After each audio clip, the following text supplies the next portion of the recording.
it's really hard when staff turnover, and we lose that, and that's again why it's like so crucial that the bulk of the relationships are held by like folks who are living in the neighborhood, who, you know, have grandparents and nieces and nephews who live in the neighborhood. Like, it's held by people who are invested here, hopefully in the more long term. Mm-hmm. Yeah. Mm-hmm.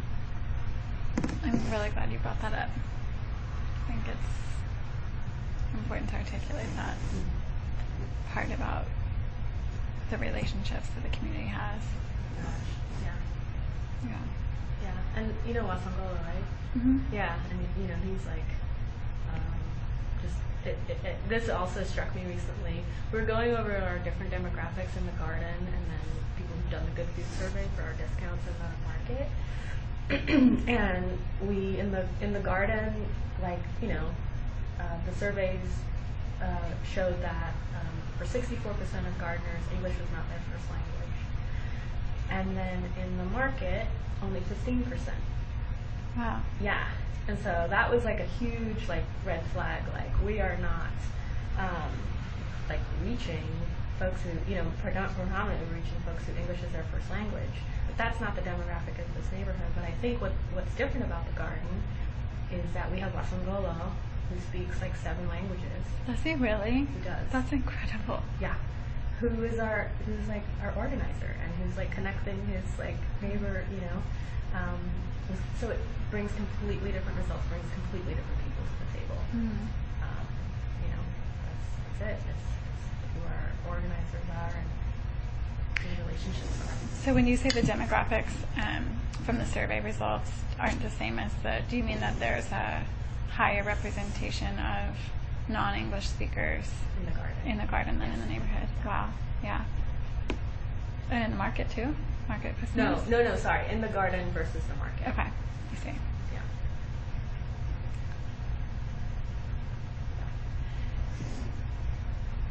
Yeah, so I want to move to social and racial equity, Okay. since we're sort of already talking about this a little bit. And it's interesting because in the documents in the grant report, it's not that explicit, but I know, and I'm hearing you say that it is definitely a value that is promoted here. And so I wonder if you can talk a little bit more, and again, I know that these just seem like such obvious answers, but like how you would explain to someone who maybe was unfamiliar with the work why it matters to sort of prioritize social and racial equity when you're doing system change work like this. I mean, I think the thing that always strikes me the most is that, like, so this is Oregon's largest affordable housing neighborhood, right? Like 95% are at or below the federal poverty line, which I finally just learned. You know what it is, right? 25,000. Right now it's 4. So I know that. I know that, like, all our, you know, crazy percent of our kids are all free reduced lunch. And I also know that almost 70% of the people who live in this neighborhood are people of color, which is significantly different than the rest of the board, which I think is like 7% or something like that. Most. So that, for me, is like our work can't be separated. Like, our work in like low-income neighborhoods and access and food just cannot be separated from the fact that it's like disproportionately people of color.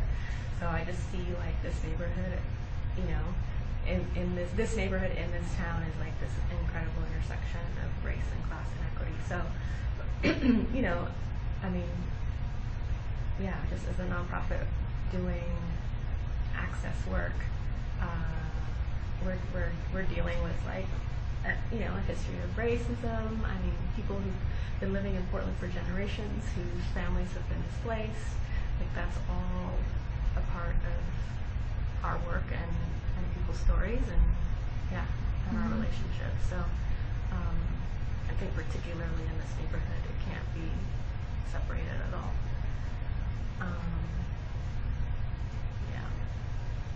Yeah. That makes sense.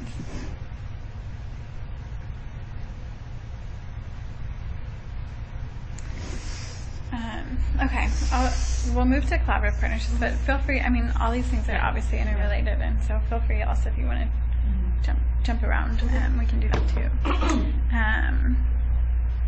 Yeah, so I know very well that you collaborate with lots of organizations, and I also learned from reading the grant report. I didn't know that you had partnered with the Healthy Retail Initiative with Multnomah County, and it sounded like maybe there had been some sort of learning collaborations with other nonprofits and some food banks and that sort of thing.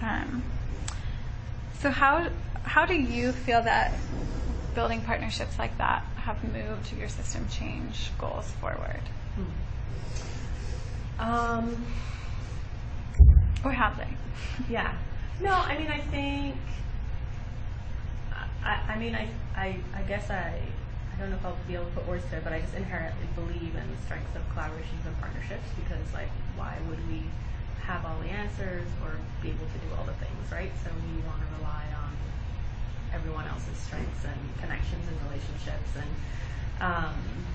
I think probably the most recent example of a collaboration that I think had a lot of impact was we had federal money to distribute veggie vouchers. And we can reach out to folks in the neighborhood all day long, and there's 3,000 residents, but we reached out to probably 12 organizations throughout North Portland. And what was really exciting about that is we were reaching completely different organizations than us. We reached completely different people. So we're able to reach 300 people, and then instead of funneling everyone to our farmers market and our grocery store, I think another significant decision around that collaboration was we were also funneling money to St. John's Farmers Market vendors, and then Susie's Carniceria, which was part of the Healthy Retail Initiative. So I think, honestly, I think it's difficult to collaborate authentically unless there's money and resources on the table. I tried to reach out and build other partnerships, but the strongest have been when I've been able to say, I have this funding, I want to work with this all of us group of people to figure out how to get it out or how to use it.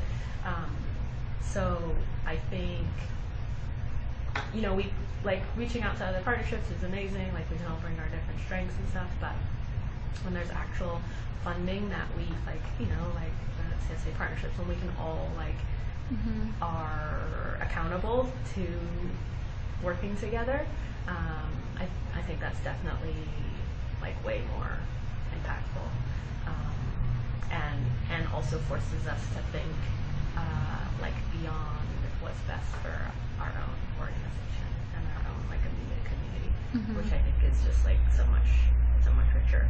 Because I know here I'm boom, New Columbia all the time, and I think that's another richest thing about collaborations is thinking about totally different communities with totally different needs and totally different barriers and different opportunities that other partners bring to the table.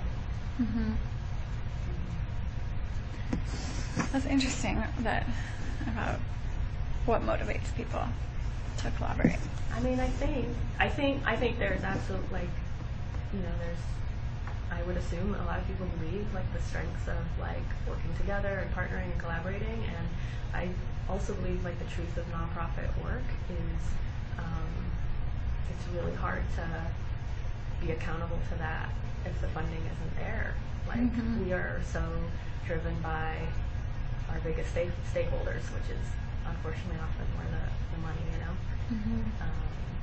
so it's really exciting when there's money to share. Yeah.